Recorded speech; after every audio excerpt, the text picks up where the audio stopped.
किसी गांव में एक धनी किसान रहता था। वह बहुत कठोर और स्वार्थी था। उसने बहुत सारा धन और अनाज एकत्र किया, लेकिन दूसरों की मदद नहीं करता था। उसकी यह आदत धीरे धीरे उसे और ज्यादा लोभी बना रही थी। एक दिन वह बीमार पड़ गया और डॉक्टरों ने कहा कि उसकी बीमारी लाइलाज है।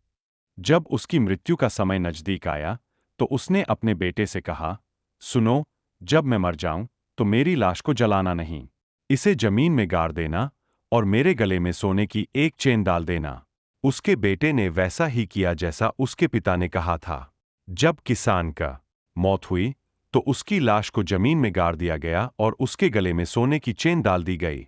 कुछ समय बाद गांव में अजीब घटनाएं होने लगीं। गांव वाले कहते कि वे रात में किसी अजीब छाया को देखते हैं, जो भयानक आवाजों में हंसती और चिल्लाती है। लोगों को समझ नहीं आ रहा था कि यह क्या है।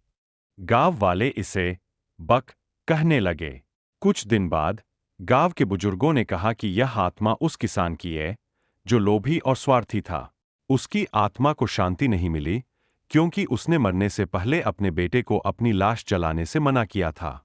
अब वह आत्मा एक बक बन गई है, जो लोगों को डराती है। गांव वालों ने तब एक तांत्रिक को बुलाया। तांत्रिक ने कहा कि उस किसान की आत्मा को शांति देने के लिए उसकी लाश को जलाना होगा और सभी के लिए प्रार्थना करनी होगी।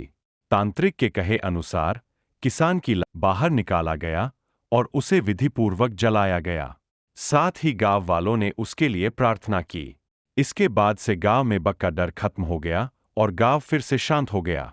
इस कहानी से यह शिक्षा मिलती है कि लोभ और स्वार्थ से कुछ भी हासिल नहीं होता, बल्कि वे हमार और दूसरों के लिए परेशानियां ही लाते हैं।